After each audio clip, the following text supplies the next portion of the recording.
아멘.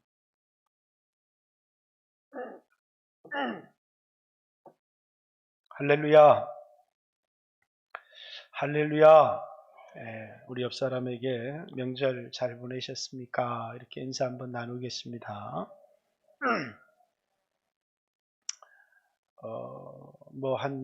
그렇게 오래되지 않은 것 같은데, 우리 집 사람이 가끔씩 보는 드라마가 하나 있습니다. 슬기로운 의사생활, 이런, 여러분들도 간혹 보시는 분이 있는지 모르겠는데, 같이 앉아서 보다 보니까, 어떤 사람이 코마가 뭔지 알죠? 뇌사 상태에 빠진 겁니다. 그래서 이제 그 가족을 찾는데, 원래 이제 죽음은 심장이 멈춰서 호흡이 끊어져야 죽은 건데, 요즘은 이제 심장은 뛰고 있는데, 그래서 뇌사를 죽음으로 봐야 될 것인가, 뇌사 상태에 빠졌다가 다시 살아나는 사람들도 있기 때문에, 그것이 아주 간혹 꼭 일어나는 일들이지만, 아직도 논란의 여지는 있습니다만은, 이제 의학계에서는 뇌사도 죽음이다. 그래서 이제 뇌사와 이 심장 호흡이 끊어지는 이 사이가, 이 장기 이식의 골든 타임이다. 그래서 이제 그 드라마에서는, 그 장기 이식, 그래서 이제 의사들은 빨리 좀 가족들을 설득해서 많은 사람들을 살릴 수 있기 때문에 안구도 살릴 수 있고 심장도 살릴 수 있고, 그러니까 그 이식을 하게 하는 그런 내용들이 들어 있었던 것 같습니다. 어찌되었든지 간에 산자와 죽은 자는 이제 생명이 있고 없건데, 일반적으로는 호흡이 끊어지면 그걸 죽었다, 이렇게 얘기를 합니다. 죽으면 산자와 죽은 자 사이에는 차이가 있는데, 살아있는 자는 움직여요. 손가락도 움직이고 또 이렇게 활동을 할 수 있지만, 똑같은 몸을 갖고 있지만 생명이 사라지면 또는 생명이 떠나면 움직일 수가 없어요. 살아있는 자는 고통을 느껴요. 그러나 똑같은 몸을 갖고 있지만 생명이 떠나면 화장을 해도 통증을 느끼지를 못해요. 똑같은 몸을 갖고 있지만 산자와 죽은 자는 다릅니다. 생명이 남아있으면 살았다, 이렇게 말하는 것이고, 그 사람의 육체에서 생명이 떠나면 죽었다, 이렇게 얘기를 하는 겁니다. 여러분들이 다 살아있죠? 호흡할 수 있고 먹을 수 있고 성장하고 움직이니까 여러분 육체적으로 다 살아있습니다. 여러분 안에 생명이 있습니다. 이 생명은 어떻게 받은 거냐면, 여러분 출생과 더불어 부모를 통하여 받은 생명입니다. 이 생명은 언제? 여러분이 이 세상에 출생할 때, 날 때에 부모를 통하여 얻은 생명입니다.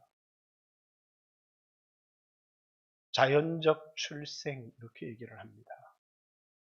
근데 이제 예수 믿은 사람들은 두 번 출생했다는 거예요. 그래서 이제 요한 1서 5장 1절에 우리를 가지고 하나님께로부터 난 자니, 이렇게 얘기를 했습니다.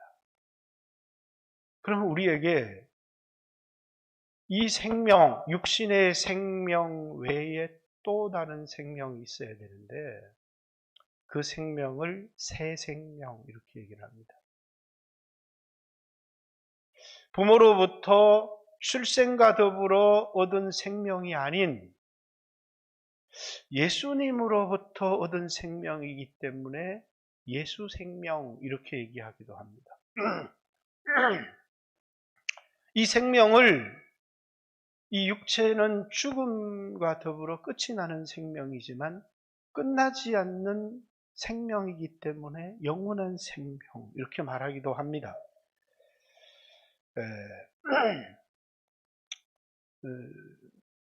여러분들도 이제 여러분 자신도 그렇고 가까운 지인도 그렇고 병원에 이렇게 입원해서 중환자실이나 큰 병원에 가면 모니터처럼 이렇게 뜹니다. 거기에 이제 맥박수도 뜨고 또 이제 그 산소 포화도도 이제 뜨고 또 이제 이렇게 이제 숨 쉬는 이제 맥박이 뛰는데 이제 TV 드라마 같은 데 보면 삐 그러면서 줄이 하나로 쭉 꺼집니다.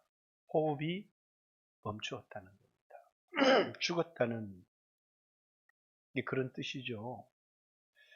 저도 많은 사람들의 임종을 경험했지만 저희 아버지의 임종도 경험을 했습니다. 영남대 병원에서 이제 집에 돌아가시는 게 좋겠다고 해서 모시고 이제 추운 겨울 가까워오는 겨울이었는데 이제 안방에 모시고 군부를 떼고 이렇게 들어가니까 이렇게 다리를 이렇게 잡아봤더니 아주 보통 찬바람에 찬 게 아니라 아주 차요. 그리고 다리가 뻣뻣하게 굳었어요. 그래서 이제 이렇게 뭐 주물러 봐도 되지를 않아요. 그래서 이제 보니 숨 쉬는 게 좀 옛날에는 숨을 그냥 편안하게 이렇게 쉬고 또 힘이 드셔도 이렇게 가슴이 벌렁벌렁 이렇게 하지는 않았는데 가슴이 벌렁벌렁 이렇게 하세요. 그래서 아버지 이렇게 하니까 아무런 대답이 없어요. 아버지 제 말이 들리십니까? 들리면 눈을 한번 떠보세요. 그러니까 눈을 떴다가 또 감으셔요. 제 말이 들립니까? 그러면서 이제 아버지가 얼마 남지 않았구나 해서 복음을 전하기도 하고 또 마지막 인사를 드렸습니다. 제 말이 들리시면 눈을 한번 깜빡해 보세요. 그랬더니 눈을 깜빡. 살아있다고 하는, 생명이 아직도 남아있다고 하는 그런 증거죠. 생명이 있는 사람에게는 생명의 반응이 있습니다. 호흡이라고 하는 이 사람에게 생명이 있다는 것은 자라기도 하고 늙기도 하고 움직이기도 하고 몸이 따뜻하기도 하고 심장이 뛰기도 하고 숨을 쉬는 생명의 반응을 가지고 있습니다. 근데 여러분들이 예수를 믿고 나서도 생명을 얻습니다. 근데 이 부모로부터 받은 생명에도 분명히 반응이 있는데 하나님으로부터 내가 생명을 얻었어요. 그럼 여러분들이 이 사람에게 생명이 있다를 어떻게 아십니까? 의사들은 이 사람이 죽었다. 요즘은 이제 내사라고 하는 판정도 있지만 죽었다, 살아있다라고 하는 판정을 심정지가 들어가면 죽었다 이렇게 말하는 겁니다. 더 이상 옛날 사람들은 이 손을 코에 이렇게 대어보고 더 이상 숨을 쉬지 않으면 이 사람 죽었다 이렇게 얘기를 하는 겁니다. 다시 말해서 살아있다고 하는 증거는 호흡하고 있다는 것이고 움직일 수 있다는 것을 의미하는 것이죠. 그러나 죽었다는 것은 호흡이 없다는 것을 의미합니다. 그런데 여러분 안에 예수 생명이 있으면 육신의 생명도 이렇게 호흡이라고 하는, 움직인다고 하는, 몸이 따뜻하다고 하는 이런 것을 통해서 살아있구나 의사가 생각하듯이 여러분들에게 영원한 생명이 있다는 증거, 내가 살아있다는 증거가 호흡하고 있고 내가 살아있기 때문에 말하고 있고 내가 살아있기 때문에 설교하고 있는 것처럼 내 안에 예수의 생명이 있다고 하는 그 증거는 뭐죠?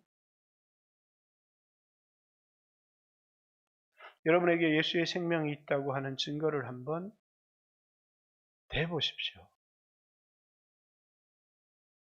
나에게 영원한 생명이 있습니다 라고 하는 증거를 여러분 어떻게 확인할 수 있고 어떻게 제출할 수 있죠? 오늘 설교는 이 얘기를 여러분에게 해보려고 합니다. 자, 먼저 왜 로마서 6장 11절에는 우리가 침례를 받느냐면 옛사람을 장사지내고 새 생명 가운데 행하게 하려 함이라. 이렇게 예수 믿은 사람은 이 육신의 생명으로 살아가는 사람이 아니라 예수를 믿어서 거듭난 생명으로 살아가는 사람. 그래서 이제 새 생명 가운데 행한다 이렇게 얘기를 합니다. 왜 앞에 새자를 붙였느냐 하면 옛날에 가지고 있었던 부모로부터 받았던 생명과 예수를 믿음으로 받았던 생명을 구별하기 위해서 새 생명 이렇게 얘기를 하는 겁니다. 뿐만 아니라 이 생명을 영원한 생명 이렇게 얘기를 합니다. 오늘 이 요한일서를 쓴 가장 중요한 목적이기도 합니다. 요한일서 5장 13절 같이 한번 읽어볼까요? 같이 한번 읽습니다. 시작. 내가 하나님의 아들의 이름을 믿는 너희에게 이것을 쓰는 것은 너희로 하여금 너희에게 영원한 생명이 있음을 알게 하려 함이라. 이렇게 이 생명을 하나님께로부터 난 생명, 이 생명을 새 생명이라고 하기도 하지만 또 영원한 생명 이렇게 얘기를 합니다. 하나님이 세상을 이처럼 사랑하사 독생자를 주셨으니 이는 저를 믿는 자마다 멸망치 않고 영원한 생명을 얻게 하려 함이라. 요한일서 2장 25절 하나님이 우리에게 약속한 약속은 이것이니 영원한 생명입니다. 이렇게 이 영원한 생명은 부모로부터 받은 생명이 아니고 예수를 믿어서 예수님이 십자가의 구로의 고통을 통하여 해산의 고통을 말하는 것입니다. 그 해산의 고통을 통하여 우리가 태어나게 되었는데 그때 얻은 생명을 영원한 생명 이렇게 얘기를 합니다. 여러분 안에 영원한 생명이 있는지, 그리고 이걸 왜 영원한 생명이라고 얘기하느냐면 육신의 생명과 비교하기 위해서 영원한 생명 이렇게 얘기를 합니다. 왜 우리 육체의 생명은 끝이 나잖아요. 그런데 육신의 생명이 그렇게 짧은 건 아니에요. 어떤 사람은 80, 90, 100 이렇게 살아가니까 결코 짧은 생명이 아니죠. 그러나 영원한 생명에 비하면 너무나도 짧은 생명이기 때문에 너희 생명은 잠시 있다 사라지는 아침 안개 같다 이렇게 얘기를 합니다. 왜? 영원한 생명에 비해서는 너무나도 짧은 생명이기 때문입니다. 베드로후서 1장에는 우리의 육체는 풀과 같고 육체의 영광은 풀의 꽃과 같다. 이 육체의 생명이 얼마나 허무하고 헛되냐면 하나님이 주시는 영원한 생명에 비해서 그 가치를 따지면 비교할 수 없기 때문에 이 육체의 생명은 아주 짧다고 얘기하기도 하고 너무 허무하다고 얘기하기도 합니다. 왜 이렇게 100년, 80년, 90년 이렇게 살면서도 이렇게 짧은 생명이라고 또 너무나도 허무한 생명이라고 표현하느냐면 예수 그리스도를 통해서 얻게 된 생명, 영원한 생명, 또 그 생명에 비하면 이 육신의 생명은 너무나 짧고 너무나 허무하기 때문에 이 육체는 풀과 같고 이 육체의 영광은 풀의 꽃과 같다. 이렇게 풀에 비유한 거고 또 잠시 있다가 사라지는 아침 안개 같다. 이렇게 우리 육체의 생명을 비교한 것이죠. 이 생명을 이제 예수님 안에 있었던 생명입니다. 영원한 생명. 그래서 이 생명을 예수 생명 이렇게 얘기합니다. 그래서 여러분 안에 이 예수 생명이 있는가? 여러분 안에 영원한 생명이 있는가? 새 생명이 있는가를 확인해야 된다는 사실이에요. 우리가 의사가 살았는지 죽었는지 호흡을 통해서 확인하듯이 내 안에 영원한 생명이 있는가를 확인하는 것은, 그래서 이제 요한일서는 그걸 확인시켜 주기 위해서 예수 믿는 너희에게 영원한 생명이 있음을 알게 하려고 좀 이 편지를 썼다는 거예요. 여러분 안에 그 생명이 있습니까? 그 생명이 있는 증거는 무엇입니까? 자, 여러분 안에 그 생명이 있다면 여러분 하나님을 아버지라고 부릅니다. 왜? 그가 날 낳으셨기 때문이죠. 저는 저를 낳은 분을 향해서 아버지 또는 어머니 이렇게 부릅니다. 아무에게나 아버지라고 말하지 않습니다. 저에게 이 육체의 생명을 주신 그분을 향하여 아버지라고 하듯이 하늘 아버지를 향해서 하나님 아버지. 왜 그분을 아버지라고 하느냐? 그냥 성경에서 그렇게 부르라고 그랬으니까 부르지. 그게 아니라 그가 나를 낳으셨기 때문입니다. 그가 나를 낳았다는 것은 내 안에 그분의 생명이 내 안에 있어야 되는 겁니다. 영원한 생명, 새 생명이 내 안에 있을 때 그분을 향해서 하나님 아버지라고 부르게 되는 것이고, 확인할 수 있는 또 하나는 이 땅의 육신의 아버지도 자식을 사랑할 줄 알거든. 하물며 천부께서 우리를 사랑해서 좋은 것 주시지 않겠냐. 그분이 우리를 사랑하신다는 사실이에요. 내 안에 그의 생명이 있다면 우리는 그분의 자녀고 그분이 우리를 사랑하는 것이 확실하다는 사실이에요. 그렇기 때문에 우리 안에 그분의 생명이 있는지를 확인하는 것이 가장 중요하다라는 것입니다. 여러분 안에 그분의 생명이 있습니까? 그분의 생명을 확인할 수 있는 근거는 무엇입니까? 구약의 이스라엘 백성들에게 이제 그들은 자신의 문제가 뭔지를 잘 몰라요. 문제는 그들 안에 육신의 생명은 남아있어도, 허무한 생명은 남아있어도 새 생명이 없는 거예요.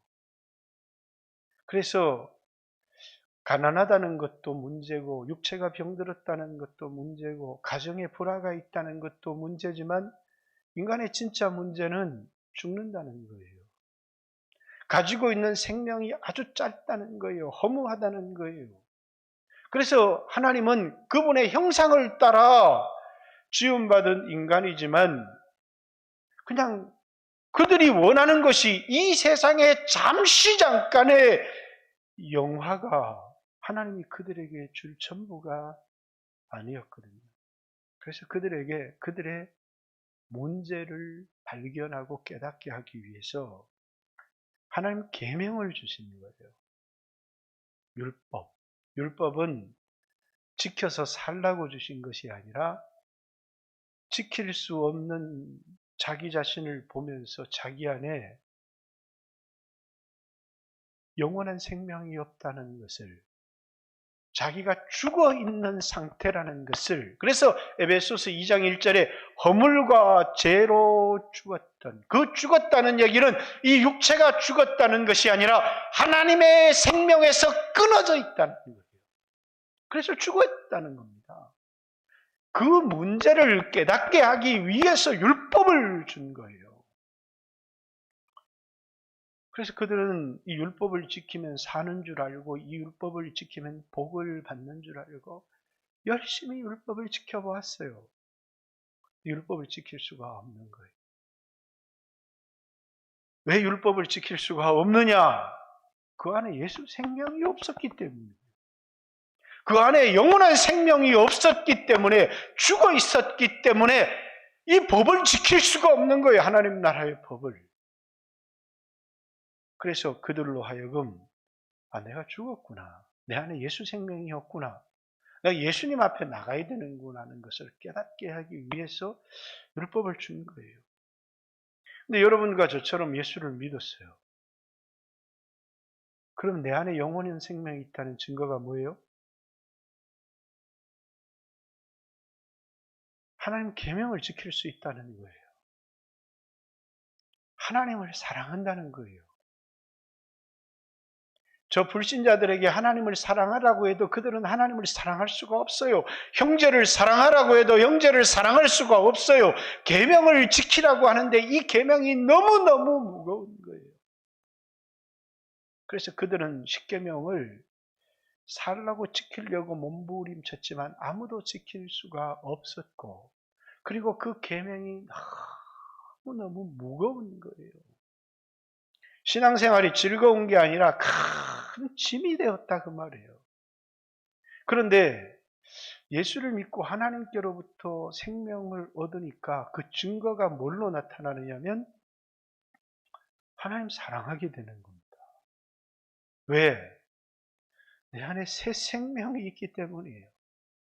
내 안에 영원한 생명이 있다는 증거가, 육체의 생명이 남아있다는 증거가 호흡을 통하여 증거되듯이 영적인 생명, 영원한 생명이 내 안에 있다는 증거가 뭐냐면 요한일서에서는 크게 세 가지예요.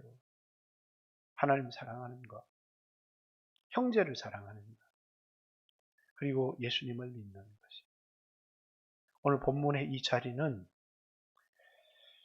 형제 사랑에서 계명을 지키는 삶으로 넘어가는 이 전환 문장이에요.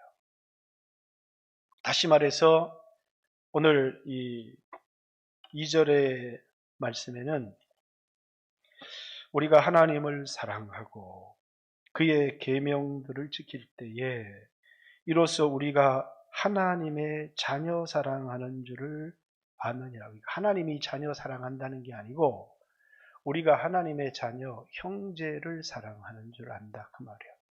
우리가 하나님을 사랑하고 그의 계명을 지킬 때에 우리가 형제 사랑하는 줄을 안다. 이러니까 문장이 좀 이상해요. 왜? 4장 20절에 넘어가니까 형제를 사랑하지 않는 자는 하나님을 사랑하지 않는다는 거예요. 형제를 사랑하지 않고 하나님을 사랑한다고 하는 것은 거짓말을 하는 자인데, 왜 거짓말을 하는 자냐면 보이는 형제를 사랑하지 않고 보이지 않는 하나님을 사랑할 수 없다 이렇게 얘기를 합니다.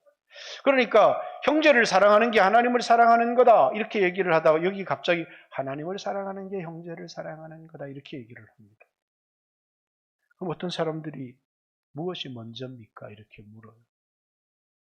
근데 중요한 건 무엇이 먼저라는 것을 말하려고 하는 게 아니에요. 시계바늘이 중심으로 12시, 3시, 6시, 9시, 12시 이렇게 돌아가죠. 내 안에 예수 생명이 있으면 하나님을 사랑하게 되고 형제를 사랑하게 되고 계명을 지키게 되고 예수님을 소중히 여기게 된다는 거예요. 그게 뭐라고요? 내 안에 육신의 생명이 있으면 호흡하게 되고 내 안에 육신의 생명이 있으면 몸을 움직이게 되고 내 안에 육신의 생명이 있으면 자라고 내 안에 예수의 생명이 있으면 먹는다는 거예요. 그렇듯이 내 안에 예수의 생명, 영원한 생명이 내 안에 있으면 하나님을 사랑한다는 거예요. 형제를 사랑한다는 거예요. 그리고 그의 계명을 무겁게 여기는 게 아니라 즐겁게 지킨다는 거예요. 뿐만 아니라 예수님을 믿는 믿음이 확고하다는 거예요. 자, 여러분에게 묻습니다. 여러분에게 영원한 생명이 있습니까? 이건 우리에게 너무 중요한 문제. 많은 사람들이 신앙생활 하다가 나는 구원 못 받은 것 같아 라고 생각하는 사람들이 많이 있거든요. 그런데 여러분 안에 이 생명, 육신의 생명이 있다는 것을 호흡을 통하여 너무나도 명백하게 확인하듯이 내 안에 영원한 생명이 있다는 사실을 하나님 사랑과 형제 사랑과 계명 준수와 예수를 믿는 믿음을 통해서 확인해야 한다는 거예요. 내 안에 영원한 생명이 있는가.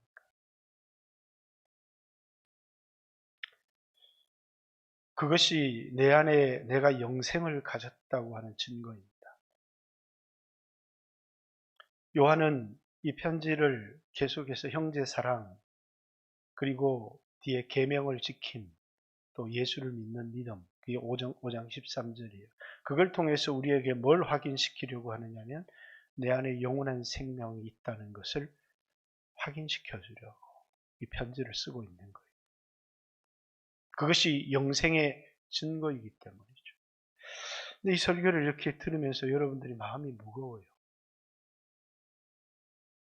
내 안에 하나님 사랑하는 사랑, 내 안에 형제를 사랑하는 사람, 나는 계명을 지키며 살아가지 못하는데 계명이 너무나 힘들고 무거운데.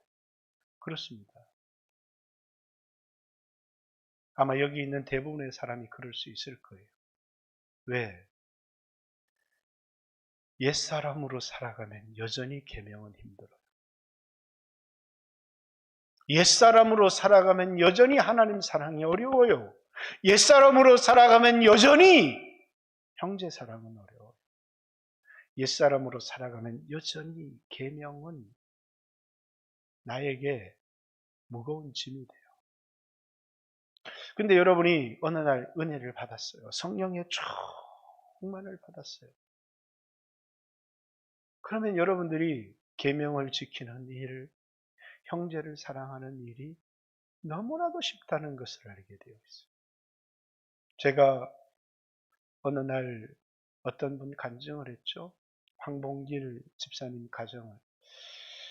이제 딸 아들인데 은혜 시내 수영이 은혜 시내간에서 수영을 한다. 이름을 그렇게 지었는데 그분 간증이 그러했습니다. 예전에는 신앙생활이 너무너무 힘들었다.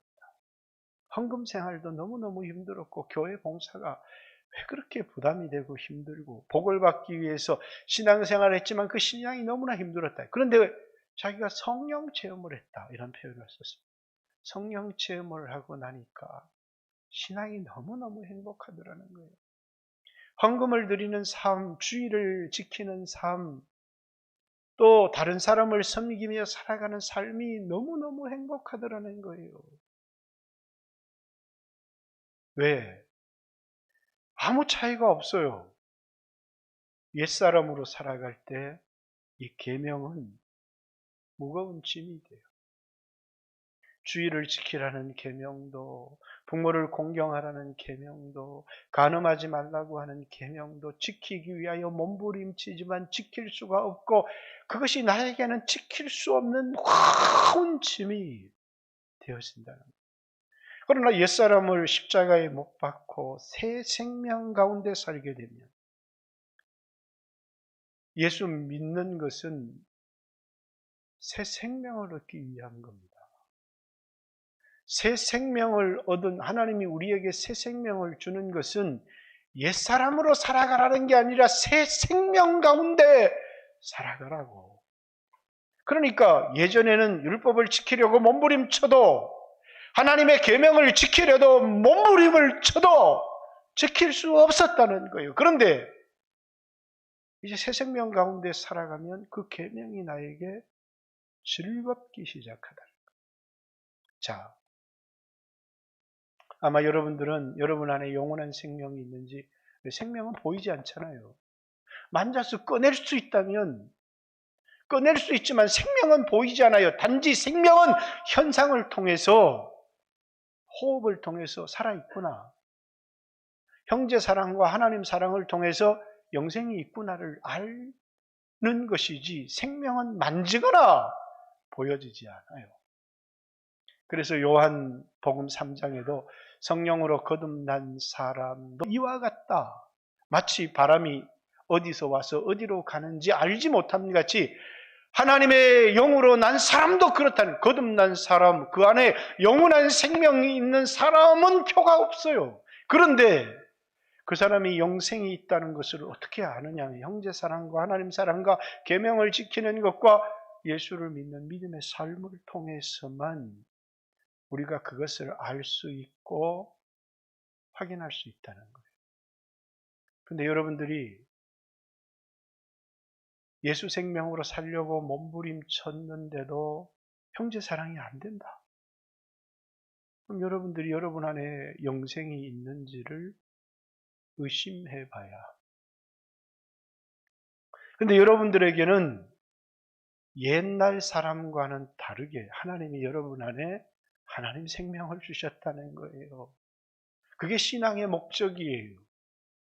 그리고 우리가 육체를 가지고 살아가는 동안에 이 육체 안에 옛 생명이 아니라 새 생명으로 살아갈 수 있도록 여러분과 저를 불렀다는 거예요. 그 새 생명으로 살아가게 되면 우리에게 이루어지는 일이 하나님을 사랑하거나 형제를 사랑하거나 계명을 지키는 일이 우리에게 무거운 일이 아니로다 라고 하는 이 말씀이 우리에게 이루어진다라고 하는 사실. 자, 여러분들이 마땅히 새 생명 가운데 살아야 되겠지만 여러분 안에 있는 영생이 있는지를 확인해 보고 싶지 않습니까? 여러분 어떻습니까? 예수를 40년, 50년, 나는 40년 믿었는데 천국 못 가려고. 여러분 40년 믿어도 이 안에 영생이 없으면 그건 하나님 나라에 갈 수가 없어요. 왜? 하나님께로부터 나야 되기 때문에. 여러분 안에 영생이 있다면 여러분들은 신앙생활 하다가 내가 죄를 지었는데, 내가 넘어졌는데, 내가 하나님 앞에 복을 받으려면 계명을 지키고 이렇게 살아야 그렇지 않다는 거예요. 하나님께로 난 사람은 하나님을 아버지라고 부르게 돼 있어요. 하나님께로부터 난 사람은 누가 가르쳐 주지 않아도 하나님이 나를 사랑한다는 사실을 알아요. 하나님이 나를 버리지 않고 끝까지 책임져 주신다는 사실도 알죠. 이 땅을 살다 위기도 만나고 어려움도 만납니다. 그러나 그 속에 하나님의 뜻이 있다는 것도 알아요. 하나님이 나를 인도하고 계시다는 사실도 알고 나와 함께 하신다는 사실도 알아요. 왜일까요? 내 안에 그의 생명이 있기 때문이에요. 내 안에 그의 생명이 있기 때문이에요. 나 이제 주님의 새 생명 얻은 몸 옛것은 지나고 새 사람이로다. 그렇습니다. 우리는 새 사람이 되었고 우리 안에 부모로부터 받았던 자연적 출생을 통하여 얻은 생명도 우리에게 있습니다. 그러나 우리에게 더 중요한 것은 예수 그리스도의 십자가의 해산의 고통을 통하여 우리에게 주신 두 번째 세컨 생명, 그래서 새 생명이 우리 안에 있습니다. 영원한 생명이 우리 안에 있습니다. 예수 생명이 우리 안에 있습니다. 신앙생활이라고 하는 것은 부모로부터 받은 그 생명으로 살아가는 삶이 아니라 새 생명으로 살아가는 삶을 신앙생활 이렇게 이야기를 하는 것입니다. 요한은 이 편지를 쓸 때 죽음을 앞두고 이 편지를 썼습니다. 그리고 이 편지를 받는 사람들에게 이 땅에서의 삶을 값지게 살아가기 하기 위해서 그들에게 도움을 주기 위해 이 편지를 썼습니다.